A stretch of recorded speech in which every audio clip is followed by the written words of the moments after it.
कवि सूरदास जी का भ्रमर गीत सार में एक बड़ा ही सुंदर पद है।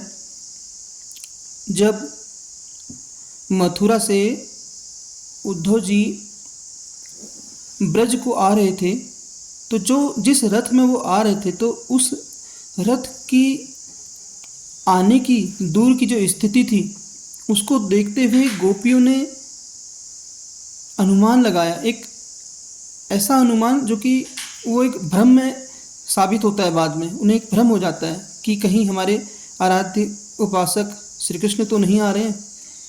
तो कवि सूरदास कुछ पद में इस रूप में लिखते हैं, जैसे कि को आवत है तन श्याम, को आवत है तन श्याम, वैसे ही पट वैसे ही रथ बैठे नी, वैसे ही है उर दाम, जैसे हुती उठी तैसे ही दौड़ी, छाड़ी सकल ग्रह काम, रोम पुलक गदगद भई तिहि छन छोड़ी अंग अभिराम, इतनी कहत आए गए उद्धव, इतनी कहत आए गए उद्धव, रही ठकी तिहि थाम, सूरदास प्रभु यहाँ क्यों आवे, बाधे कुब्जा रस श्याम।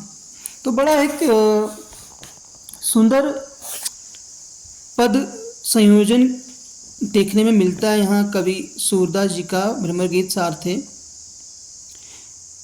हुआ कुछ इस प्रकार से कि कृष्ण ने उद्धव को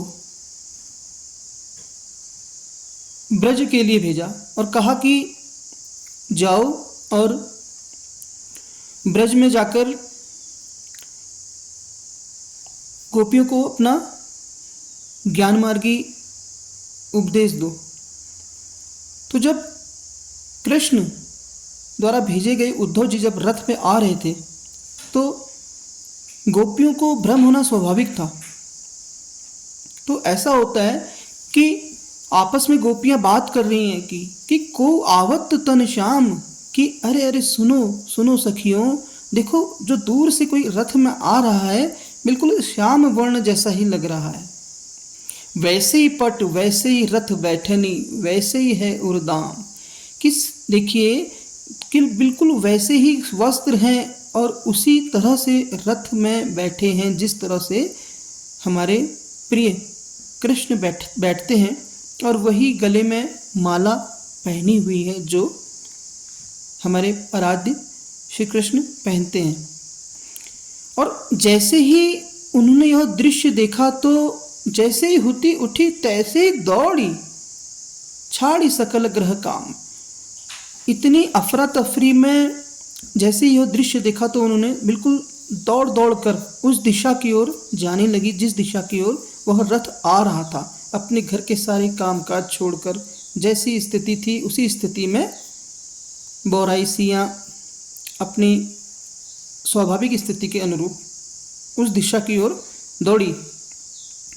रोम पुलक गदगद भई तिहि छन छोड़ी सकल अभिराम, मतलब मन इतना प्रफुल्लित हो गया, इतना आनंदित हो गया कि वह स्थिति देखकर उन्हें बड़ा ही एक आकर्षणपूर्ण लगा, अपने प्रिय जब आ रहे हैं उनसे मिलने के लिए।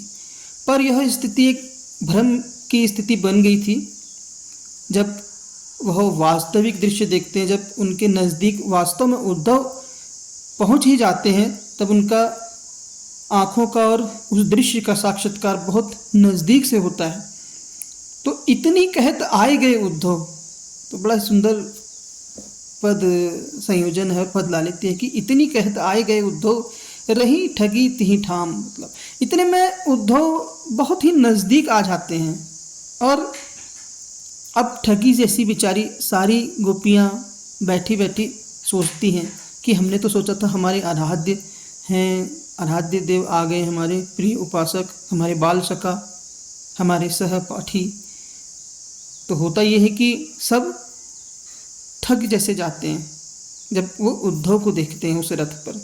फिर सूरदास जी अंतिम पंक्ति में इस पद के कहते हैं कि सूरदास प्रभु यहाँ क्यों आवे, बंधे कुब्जा रस श्याम। फिर गोपियाँ व्यंग करने से, उल्हाना करने से भी नहीं चूकती हैं।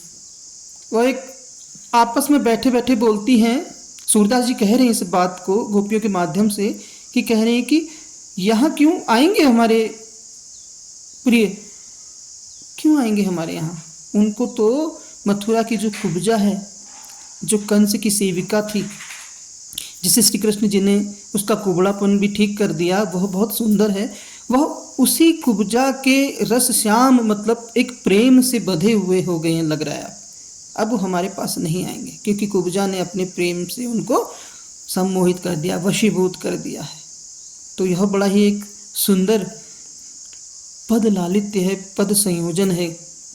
कवि सूरदास जी की एक उत्कट कला है, उद्भट ज्ञाता, वात्सल्य के सागर बहाने वाले।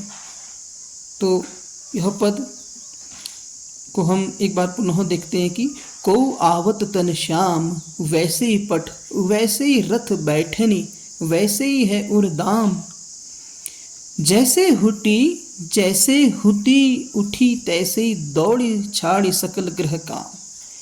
रोम पुलक गदगद भई, तिहि क्षण छोड़ी अंग अभिराम। इतनी कहत आए गए उद्धव, इतनी कहत आए गए उद्धव, रही ठगी तिहि ठाम। सूरदास यहाँ क्यों आवे, बांधे कुब्जा रस श्याम।